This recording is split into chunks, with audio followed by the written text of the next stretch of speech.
எனவே பெட்ரோல் விலையை விட டீசல் விலை குறைவு என்பதால் பெரும்பாலான மக்கள் டீசல் வாகனங்களையே விரும்புகின்றனர்.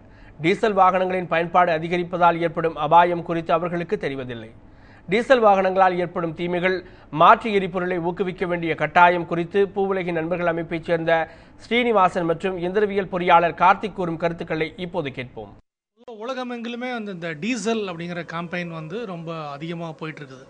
அதுக்கு ஒரே காரணம் குறிப்பாக யூரோப்பில் டீசல் பயன்படுத்துகிற வண்டி தான் அதிகமாக, ஒரு 50% மேலே அதிகமாக டீசல் ஒரு டீசல் மேனியா மாதிரி இருக்குது. இந்தியாவை பொறுத்த வரைக்கும் பார்த்திங்கன்னா கல்கட்டா, மும்பை இந்த 6 பெருநகரங்களுமே மிக பயங்கரமாக என்ன சொல்கிறது, ஒரு மாசு கட்டுப்பாடு இல்லாத ஒரு நோயுற்ற சமூகமாக அந்த ஒட்டுமொத்தமாக மாறி இருக்குது அந்த பொல்யூஷனால். ஏன் இந்த டீசல் பொல்யூஷன் அதிகமாகச்சு, அதுக்கு காரணம் என்னன்னு நீங்கள் பார்த்தீங்கன்னா, அது ஒரு வேர்ல்டு முழுக்க ஒரு கேம்பெயின் தான். அதாவது டீசல் அப்படிங்கிறது விலை குறைவானது. அது அளவுக்கு அதிகமாக பயன்படுத்தப்படும் பொழுது மிக நச்சான ஒரு பொருளாக அது மாறுது. இன்னும் சொல்லப்போனால் சென்னையில் ஒரு 26% தான் ஆட்டோமொபைல், பைக் இதெல்லாம் யூஸ் பண்ணுறாங்க. மீதி 74% மக்கள் நடந்து போகிற, பஸ் யூஸ் பண்ணுற, சைக்கிளில் போகிறவங்களாம் இருக்காங்க. ஆனால் இதோட 26% மக்கள் செய்யக்கூடிய கேடுகள் நேரடியாக 76% மக்களை பாதிக்குது. குறிப்பாக அந்த பொல்யூஷனில் அந்த கார்சினோ நைட்ரஜன் அப்படிங்கிற அந்த விஷயங்கள் நேரடியாக அது மக்களை அது பாதிக்கிற, கார்சினோஜன் அப்படிங்கிறது நேரடியாக பாதிக்கிறதுனால குழந்தைகள் மிக அதிகமாக பாதிக்கப்படுறாங்க. அப்போ இந்த ஒட்டுமொத்த இந்த பிரச்சனையில் நேரடியாக பாதிக்கக்கூடியது லங் கேன்சர் தான். அந்த லங் கேன்சரில் நேரடியாக குழந்தைகள் பாதிக்கப்படுறாங்க. சென்னையில் மிக அதிகமாக லங் கேன்சர்களும் ஆஸ்மாவும் இந்த டீசல் பொல்யூஷனால் மிக உச்சகட்டத்துக்கு போயிருக்கு. அது நம்ம அதெல்லாம் தெரியல நம்மளுக்கு, இதனாலே குழந்தைகளுக்கு உடம்பு சரியில்லாமல் போயிட்டுருக்குன்னு நினைக்கிறோம்.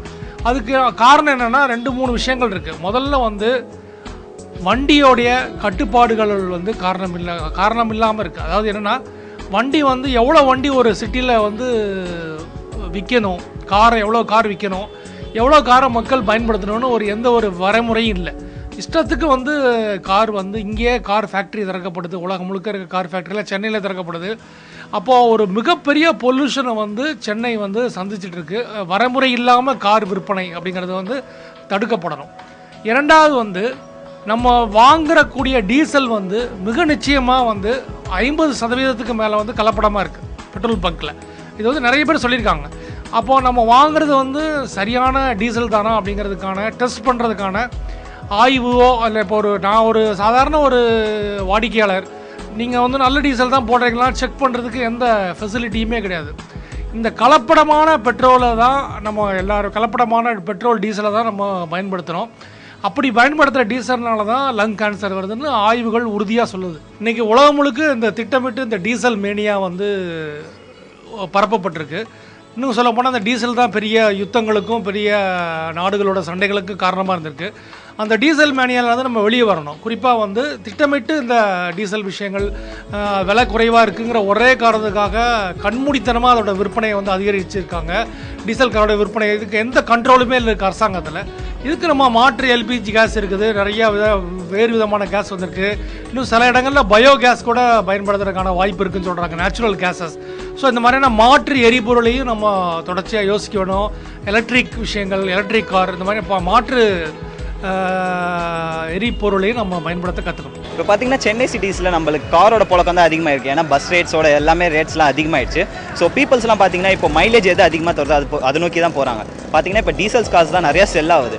இப்போ பார்த்தீங்கன்னா எல்பிஜி அண்ட் சிஎன்ஜி, அதாவது liquid petroleum gas and compressed natural gas. Compressed natural கேஸ்லாம் கம்பேர் பண்ணிங்கன்னா உங்களுக்கு என்விரான்மெண்ட்டுக்கு ரொம்ப நல்லது டீசலோட கம்பேர் பண்ணும்போது. இப்போ டீசல் காசுலாம் நீங்கள் பார்த்தீங்கன்னா ரொம்ப டேமேஜ் ஆகும். காரோட நிறைய நைட்ரஜன் இது பண்ணும், எக்ஸ்க்ரீட் பண்ணும். அது என்விரான்மெண்ட்டுக்கு ரொம்ப கெடுதியானது அது. பட் நீங்கள் எல்பிஜி அண்ட் சிஎன்ஜியை கம்பேர் பண்ணும்போது பார்த்தீங்கன்னா அது அவ்வளோ உங்களுக்கு எஃபெக்ட் பண்ணாது. உங்களுக்கு அதுக்கேற்ற மாதிரி உங்களுக்கு நல்லா மெயின்டெனன்ஸும் உங்களுக்கு நல்லாயிருக்கும். பட் டீசல்லாம் உங்களுக்கு அவ்வளோ மெயின்டெனன்ஸும் வராது. மெயின்டெனன்ஸ் பார்த்தீங்கன்னா நீங்கள் இன்ஜின்லாம் ஓப்பன் பண்ணும்போது பார்த்தீங்கன்னா நிறைய கரிப்புகை நிறைய அடையும். உங்களுக்கு நைட்ரஜன் இதாவதுனால உங்களுக்கு இன்ஜின் ஸ்பாயில் ஆகிறதுக்கும் நிறைய சான்சஸ் இருக்குது. இப்போ பார்த்தீங்கன்னா நம்ம சென்னை சிட்டிஸில் பார்த்தீங்கன்னா ஒரு 5-6 இடத்துல தான் எல்பிஜி அண்ட் சிஎன்ஜி அவுட்லெட்ஸ் இருக்குது. நம்ம இதை நம்ம நிறைய இடத்துல சென்னை சிட்டிஸில் நிறைய இடத்துல இதை கொண்டு வந்தாங்கன்னா நல்லாயிருக்கும். எல்பிஜி அண்ட் சிஎன்ஜிலாம் பார்த்தீங்கன்னா என்விரான்மெண்ட்டுக்கு தீங்குனாது. ஃபஸ்ட்டு பார்த்தீங்கன்னா சிட்டிஸில் வந்தோடனே ஆட்டோஸ்லாம் பார்த்தீங்கன்னா உங்களுக்கு வந்து எல்பிஜி அண்ட் சிஎன்ஜிஸில் தான் வந்தது. பட் அப்புறம் எல்பிஜியில் வந்தது.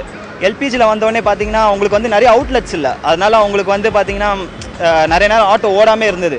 ஸோ அதனால் அவங்க என்ன பண்ணிட்டாங்க, திருப்பி டீசலுக்கு டேர்ன் ஓவர் பண்ணிட்டாங்க. டீசலுக்கு டேர்ன் ஓவர் பண்ணனால என்னாச்சு, திருப்பி எல்பிஜி வந்து உங்களுக்கு கம்மியாக காமிச்சிச்சு. அதனால் நம்ம அவுட்லெட்ஸ் அதிகமாக பார்த்தினா நல்லாயிருக்கும்னு நாங்கள் தெரியும்.